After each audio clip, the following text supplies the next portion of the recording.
This is too entertaining. Let me. We're back again for a special bonus edition of 4020 Not Live. Phil is here from his study. You can see I'm in front of the curtains, much beloved by the Rugby League media. Phil, introduce our guest. I'm not quite sure how to introduce him. Well, celebrity, I think, is a way of introducing him.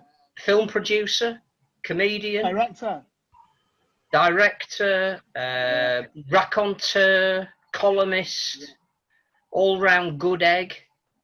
Just hoping that the picture behind me on the wall of the 1978 Challenge Cup final isn't going to upset him too much. Before my time, Phil. Thank you. I now feel old. Renowned St Helens fan, which is why we've got him on. Friend of the stars, if not a star himself, the great Ian Boldsworth. Thank you for joining us. It's a pleasure, Phil. Thank you for having me. And Richard as well. You look like you just woke up, Richard. Well, I feel like it, but that's how I feel like most of the time. It's like the people don't know. I was going to go with polymath, which is a word I only learned last year was it this year when Clive James died? I can't remember, but that was a word everyone used to describe him because he did so many different things. So I like that word. So I'm going to use it to describe you, Ian. Or as you describe yourself, the eloquent Saints fan, which I know will upset some other Saints fans, which is always good. But there's truth in it, though, isn't there? I think the only thing Ian hasn't done is write poetry, if you're comparing him to Clive James. And he probably has done that on birthday cards. I haven't. But I could probably do it, I reckon. I've got a portfolio career. That's the phrase that I learned recently, portfolio career, which means you're not brilliant at anything, but you've got loads of things that you do. I might steal that one as well. Ian, it's grand final week. How excited are you as a Saints fan? I knew the answer to this, that's why I asked. I'm not. No, I'm actually not. And it's do you know what? I've come quite nicely to terms with that. I think I'm not excited about it, and I'm all good with that because I think that's happened this season. I think this season has, not bizarrely because it's a matter of normality now, has become not about this end game. Like, normally we're leading up to this end game, and I don't think this season has been that. I think this is another game in, a genuinely incredible season. I really, truly believe it's been an incredible event, that we've been through. It's been horrific, in many, many ways, but it's been glorious in many ways, I think. And it's, so I feel uncomfortable in this all going towards a moment of glory for a team. It feels like that is, if ever it should be shared, it's this season. I honestly think, unless it's Wigan, clearly. No, I honestly don't mind. Like I truthfully don't mind because I don't think that anyone can be begrudged this trophy this year, and I think that time will assess this season as, without being dreadfully schmaltzy about it, that everybody won this season apart from Toronto. So would you asterisk against the winners on Friday, or do you think they genuinely deserve the right to call themselves champions because of everything they've been through? Do you think we need an asterisk? Do you think anyone's going to look back on this season and go, what was it happened that year? Like, we don't need an asterisk, do you know what I mean? The only way I would have insisted on an asterisk was if Warrington had won it, because I think that would have been hilarious. But at the same time, no, I don't think it needs an asterisk. I do think the champions are the champions, but I do think, I said it in my column, in fact, this month, where I do think whoever wins it has got to accept so much of this, more than usual, was in the lap of the gods. It's like so much of this was fluke, was things happening to other teams. We've not all played the same amount of games. It can't possibly be assessed as they did the best. They were, on form you can do it, but in terms of the actual logistics of the season and points and all that sort of thing, it was changed every week. It's just been an event, this. I'm growing to love it, to be honest. I think I'll miss it. I genuinely think I'll miss it. You'd rather be in it than not. And I think your team have had a really, really interesting season because we've forgotten that obviously they had to build up to the World Club Challenge, gave a very creditable account of themselves against, at the time, one of the best teams we'd ever seen in the Roosters coming over. They then went into the lockdown, not in the greatest of form, because clearly there had to be some kind of a kickback from the World Club. But when they came out of it, they looked easily the best team of the bunch and adapted to the new rules probably better than anybody else. So there are positives to take out of the season. Oh, absolutely. You know, we were certainly by far the best team. That was just blatantly obvious after lockdown. But pre-lockdown, we were blatantly by far one of the worst teams. And it was, you're right, it was the World Club Challenge. That was my fear this week. If I, for a moment, accept the reality of Saints Wigan and go, well, old habits die hard. One of my fears was that game last week against Catalan really reminded me of the World Club Challenge in terms of its ferocity and its the niggling in it and all of that sort of thing. And I was worried we'd get bullied by Catalan. The saving grace of it for me was I don't think they did bully us. I think they tried the very hardest. I thought it was actually quite a unsavoury performance and quite disappointing, really, from a professional team. But at the same time, the difference between that game and the World Cup challenges, we hammered them in that game. On the scoreboard, we battered Catalan in that game. So we've got that confidence going in. The World Cup challenge rocked Saints. Clearly, it was blatant that had happened. We were rocked. And, I think we lost against Huddersfield in a game that we shouldn't have lost, even though they had decent form. We lost against Cass, and we probably shouldn't have lost against Cass, but they're all personal battles going on there. And we weren't that impressive against Toronto the week after the World Cup challenge. That felt like a bit of a reset. We're resetting now. And that didn't follow through. So, in all honesty, the lockdown was the best thing that could happen for Saints at that point, because it meant we could go, right, another pre-season, quick now, get back to that form again. But we got nilled by Warrington, didn't we, the week before or 2 weeks before? It's like, it was borderline. We've never been as good as people think we are, but we've never been as bad as people say we are when they say we're bad. Yeah, there are some fans who are not happy with the way Christian Wolf has set up Saints this year as opposed to the swashbuckling Justin Holbrook team of last year. I mean, I do have half a hope now that if Saints do go on and win the grand final, they celebrate in the way they did when they won the League Leaders Shield a couple of years ago by just lifting up the trophy and going, yeah. But it was already ours. As you say, that break we all had.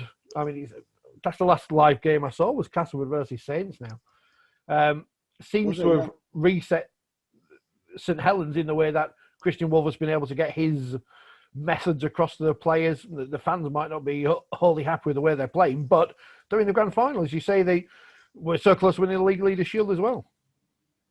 Do you know what I thought? Well, again, when the rules changed, don't they? So, yeah, I think Louis said in Forty20 magazine, he said they thought they had 3 more weeks, and then suddenly they didn't. But you can't play like that, can you? You can't play with ifs and buts. I thought at the beginning of the season, I think it's interesting you say about Christian Wolf and the fans' attitude to Christian Wolf, because I watched the Warrington game where Warrington nilled us. I watched that.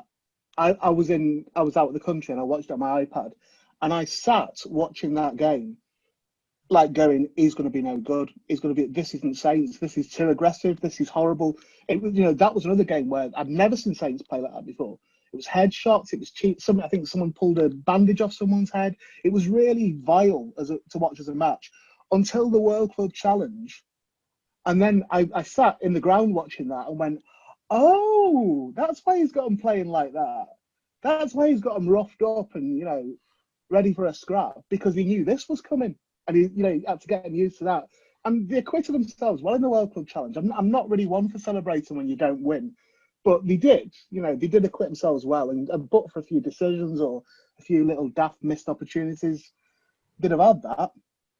And it would have been one of those World Club Challenges that was hard to win. Sometimes they're not.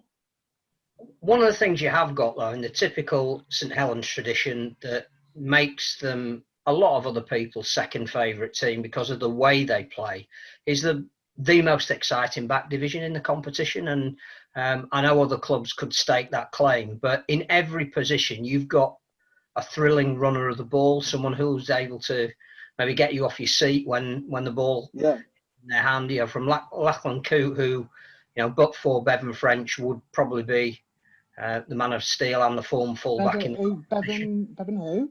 Never heard of him. Tommy Makinson, who again will be remembered this season for all the wrong reasons, but when you look at his the ball out of defence, are just ridiculous. Kevin Aguama, one of the silkiest runners that you could wish to see. A youngster of your choice, I would say Jack Wellesby's come of age this year, but clearly Josh Sim has replaced Mark Percival. Also great. Yep. And Regan Grace, when we're not even talking about the quality of halfbacks that give them the ball, but when those 5 are in possession, that's St Helens.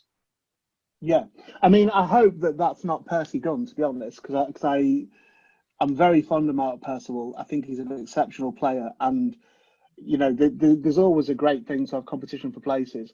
I still would say that a fit Mark Percival is the first choice centre in the club, including Nguama, who I also think is fantastic. But there's something about Mark Percival, I think that there's a genuine, real heart on display there.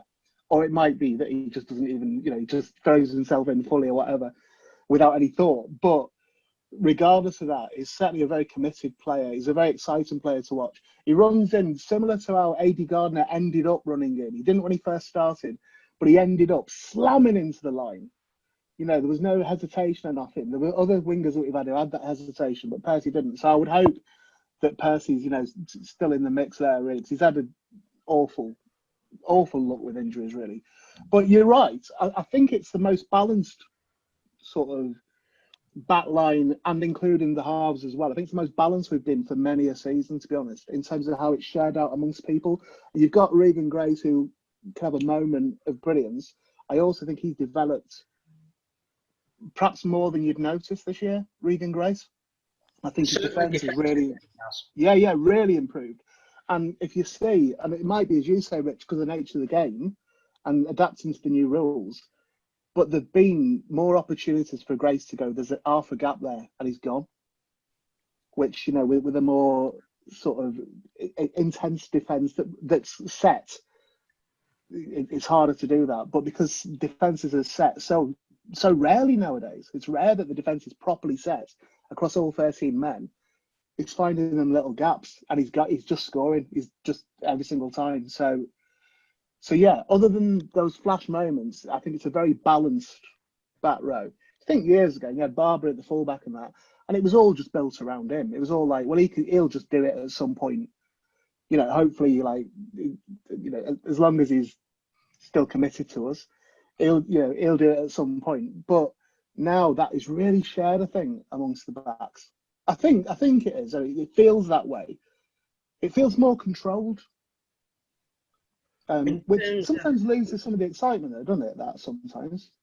No, I'm not sure. I think that's just the nature of the beast. You've got to build on something, and I guess that's where it comes down to talking about arguably the 2 people that are going to get the most press. Certainly, obviously James Graham's final game, and you'll have seen his entire career. And if anybody can give him the right sort of eulogy, you certainly can.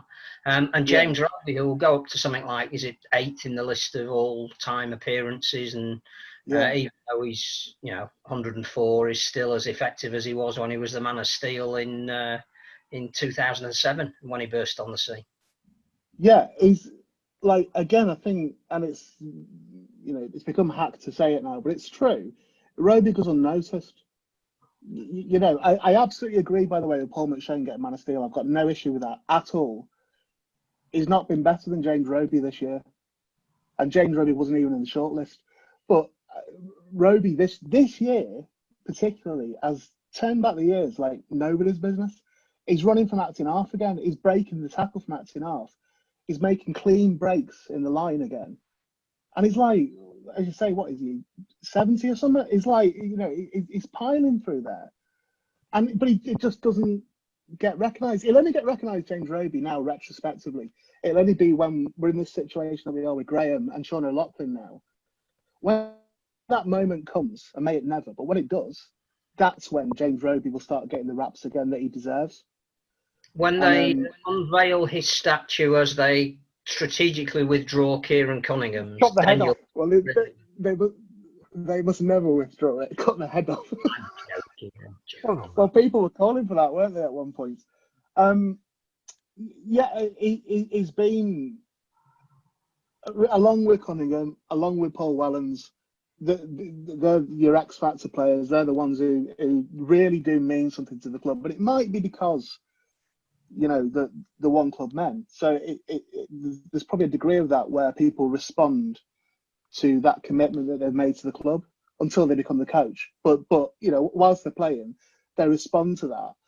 And I think that's probably the difference between him and Jammer in terms of, it was amazing to see James Graham back, and it's horrible that we didn't get to see it in person, you know.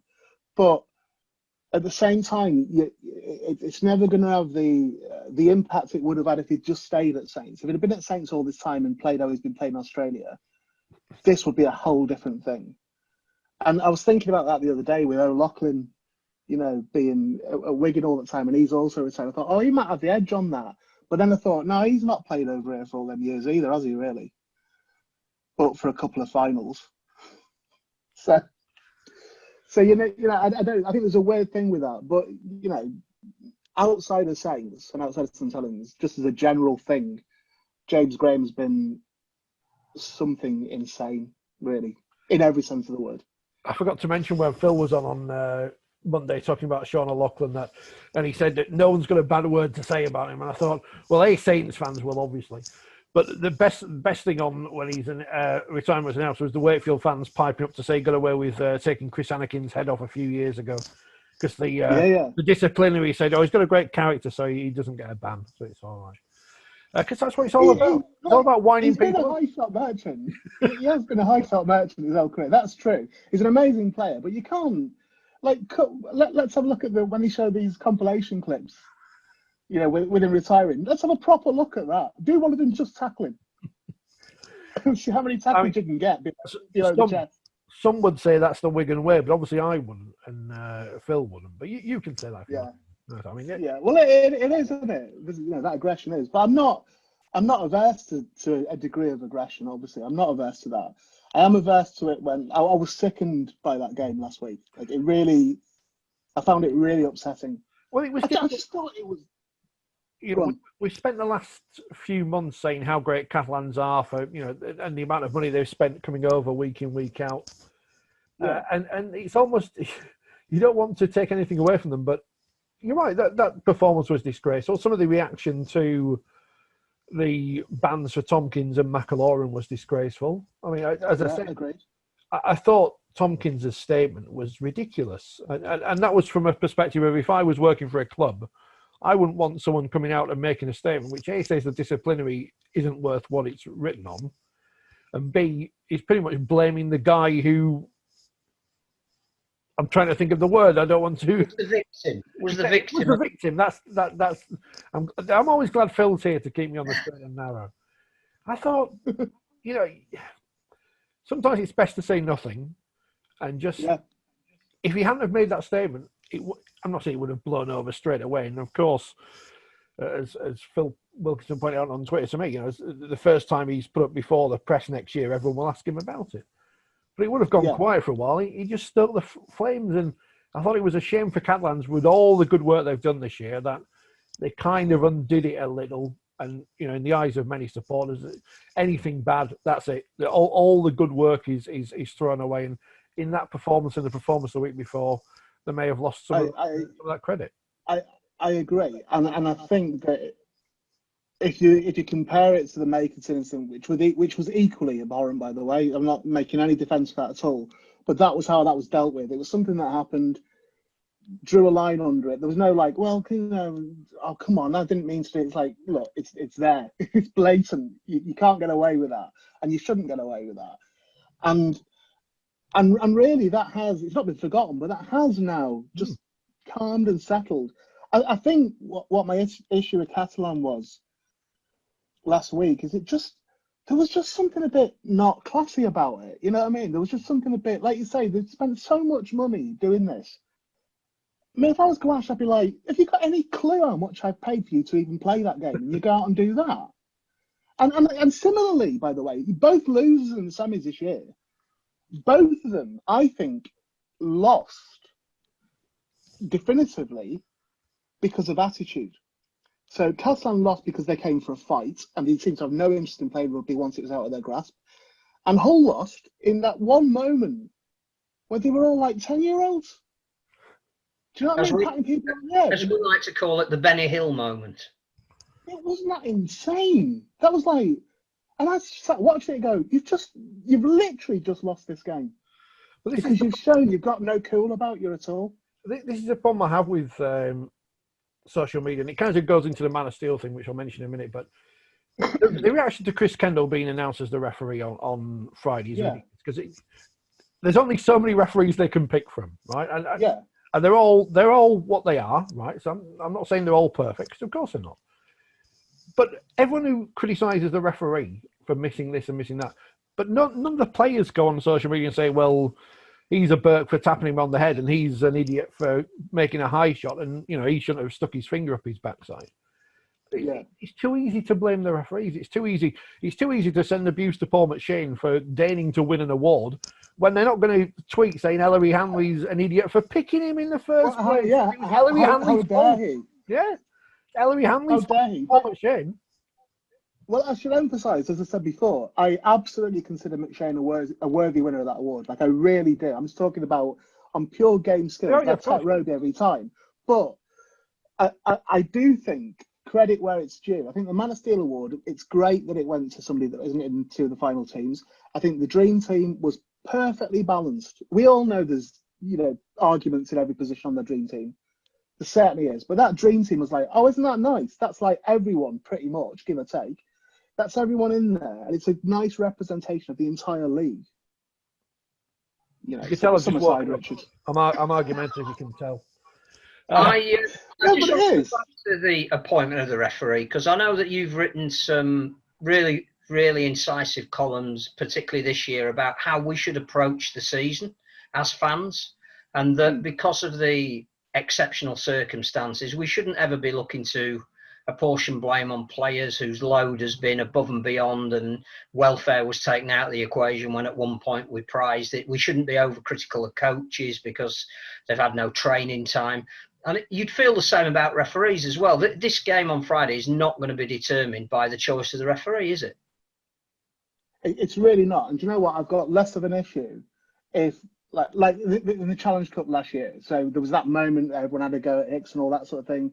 I've less issue with that, really. It got ludicrous, but I've got less issue with that because it's actually about a defining moment. It's about something where you can go, no, why did you not go to the screen? Whatever it is. But I think 5 or 6 days before the final, to be already shouting at the ref is utterly counterproductive, first off. Because if there is this influence you say there is, that they portray it as, oh, they're all in so-and-so's pocket or whatever. If that's true, then you've just guaranteed the decisions won't go in your favour. Because you're the fans who are all shouting at him. Of course he's then going to give benefits of the doubt to the other team. I don't think he'd do that. I don't think Kendall's that sort of ref at all. I don't think there is that sort of ref. I don't think that's a thing. I don't. So I think to preemptively do that, all that does is it shows you up as bottlers, really. It shows you up as you're making excuses before it starts. And I don't think any Saints fan at the minute should be bottling it for this week. Because I think we should go in, after that game last week, we should go in with absolute confidence. If it's just about the rugby, why would you not be confident? As you say, we've been the best team of the season overall, really, in terms of performances and the points we've put on people and all that, and the skill on display. We've been far and away the best team. So why would you start making excuses before a ball's been kicked? Blaming the ref when it's not even kicked off? It's crazy. We've mentioned James Graham's imminent retirement, but there are two other players who are absolutely integral to St Helens. They embody the Saints way. They've had a massive influence while I've been there. One in particular, Zeb Taylor, who a couple of tries this season with inside balls have just been exquisite. And obviously Don Peyroux, who probably hasn't had as much game time in the last year that he would have liked, but has made an impact every time he's come off the bench. Again, we shouldn't lose sight of the fact that it's their last game as well in the famous Red V. Yeah.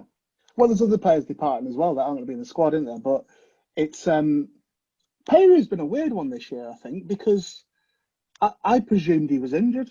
Was my presumption. I thought he was just injured. That's why he wasn't in. When we came back from lockdown, I presumed that was what's going on. I think perhaps you could argue it's been a bit of a waste to not play him so much, but you could also counter argue, yeah, but look, who would you take out to put him in? You know, given how well the kids, quote unquote, are playing, and so like you've got James Bentley there, James Bentley, like Bateman, and he said, you know, he's really come into his own for a really young player. The confidence that he's showing, and I have it on good authority that part of the reason Catalan was so wound up was him.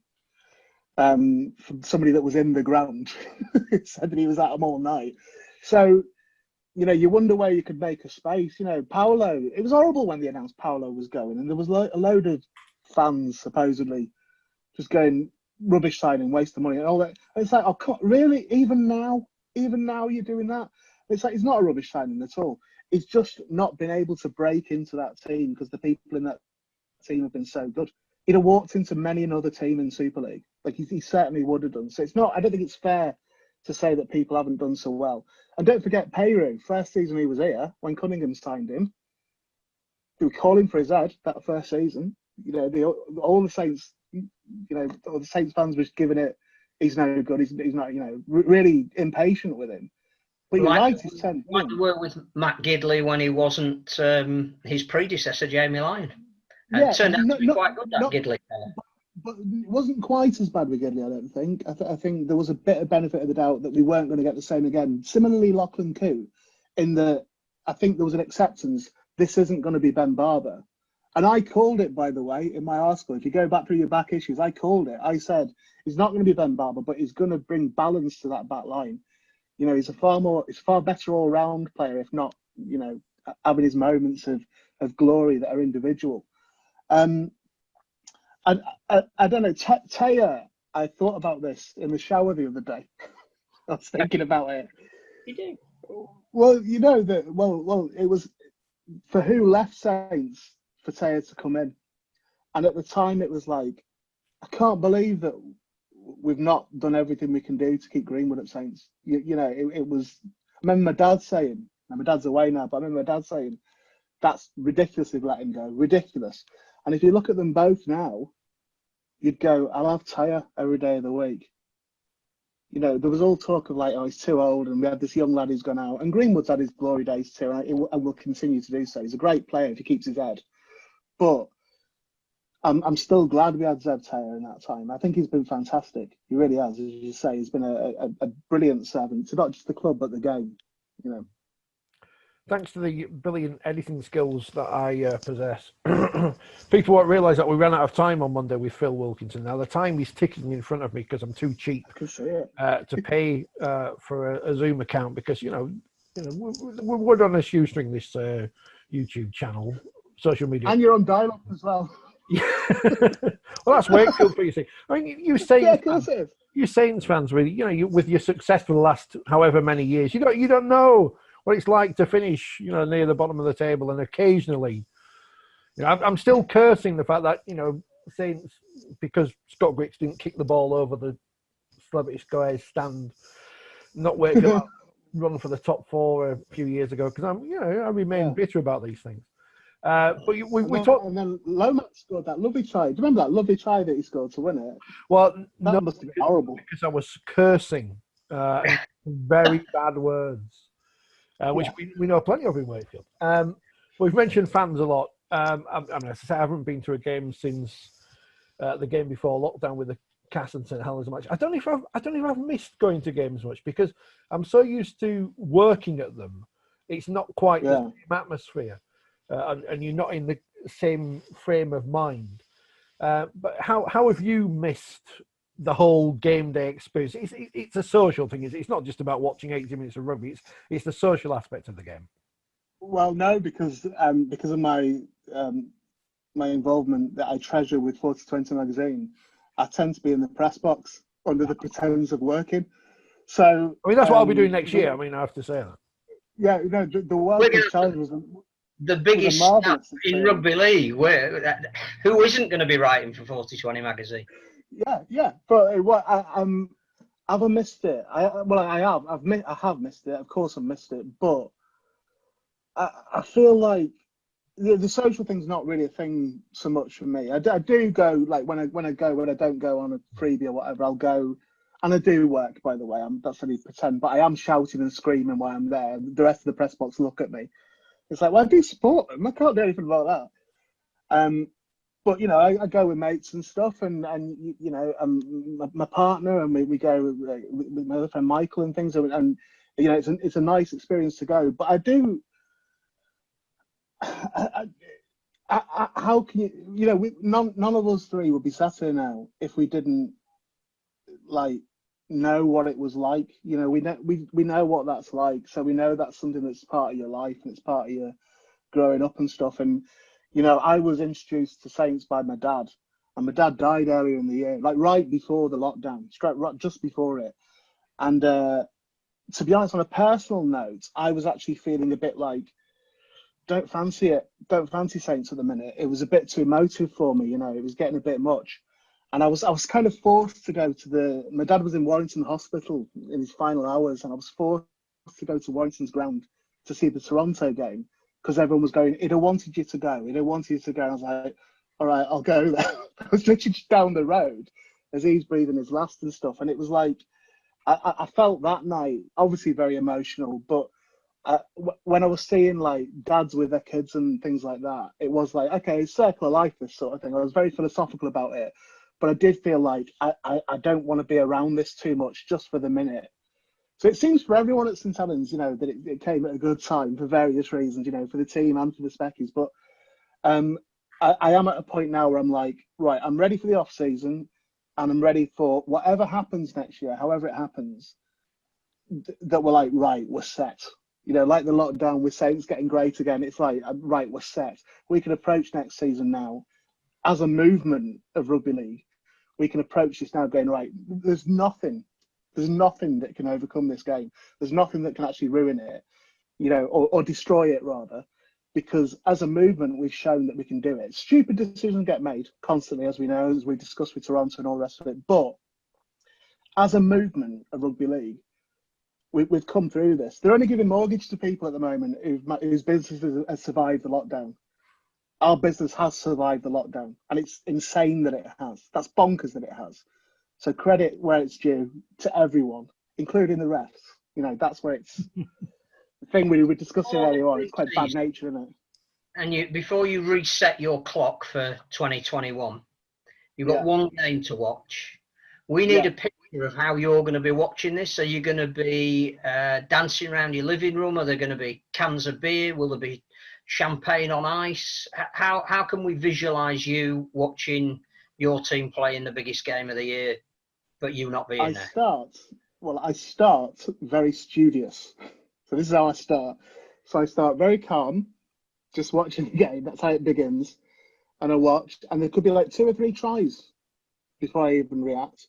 You know, I'll give a clap, whatever, if we get over the line, but I'm quite studious. And that, like last week with the Catalan game, you said earlier on, Rich, about the words you were saying when Lomax scored that try. The words I was saying about that Catalan team at that point was like, yeah, have that. You know, it was really, I do get passionate about it. It's the only time I ever drop my guard, actually, watching rugby. It's the only time it ever goes completely. I'm not aware of myself. So I would hope I'll have one of them, you know, as a final hurrah for this season. But I'm honestly all right with this, however it goes. I really am. I'm all right with it. Because I do, hand on heart, believe it's not about this one game this season. It's not about champions this season. You're very professional because you've wrapped everything up. We've gone round in a full circle there. Yeah, but you haven't told us how you're going to win it and who's going to be the Lance Todd Trophy winner. Harry Sunderland. We're going to win it. Sorry, Harry Sunderland. I'm not allowed to say the words Harry Sunderland. Roy Francis. Should be Roy Francis. Well, we're going to win it because we're a better team. It's like just simple that. The reason I think Saints will win it is because from last week again, is Wigan's tactic when they played us the other week was very much to bully us, and we allowed ourselves to get bullied. That was dead straightforward. We didn't stand up to it enough. After last week, we're now ready for that fight. We're ready for people trying that on, and we've proven last week we can put big numbers on you if you do that. If you're not concentrating on your game and try to set people's heads off, we'll put big numbers on you. So that's how I would see Saints winning it, is to just actually keep their cool, but muscle up to it as well. And in terms of the man of the match, you could toss a coin, couldn't you? Given the balance in that Saints team, it's not. You know, you'd have your. Well, if Sky are doing it, then it'll be Lachlan Coote, won't it? But or Roby, having a good day. I think if the 40-20 mob are sticking together, it's got to be Louis coming off the bench and turning the game. I'd love him to. Isn't he thick? I was going to use the word fearless, but you know. No, but he is. He's thick as anything, but he's one of the loveliest men in the whole world. Do you know what I mean? He's so lovely. He really is. And he was really lovely when my dad died as well. He was like, on a personal level, he really was that night, because we went down to Saints the week after without my dad. And Louis was lovely that night. I've all the time in the world for him. And I like that he winds people up, and so does he, obviously. I thought you meant. So yeah, I'd love him to win it. Love it. Thick, the modern sense of the word, THICC, that the young people use. No, I think he's thick. We've got less than a minute. Promote whatever you want to promote. I've nothing. Everything's on hold. I had a film come out in March, so that tells you what use is that to anyone. So no, I've nothing. I do. There's no crossover in terms of my audience. I could do Patreon, but you wouldn't like it. It's not. There's hardly any rugby on it ever, so that'd be no good to you. The film's called The Parapod Movie, and that's going to be on digital stuff next year. But again, there's no rugby crossover. I've got a Saint scarf on during some of it, but other than that.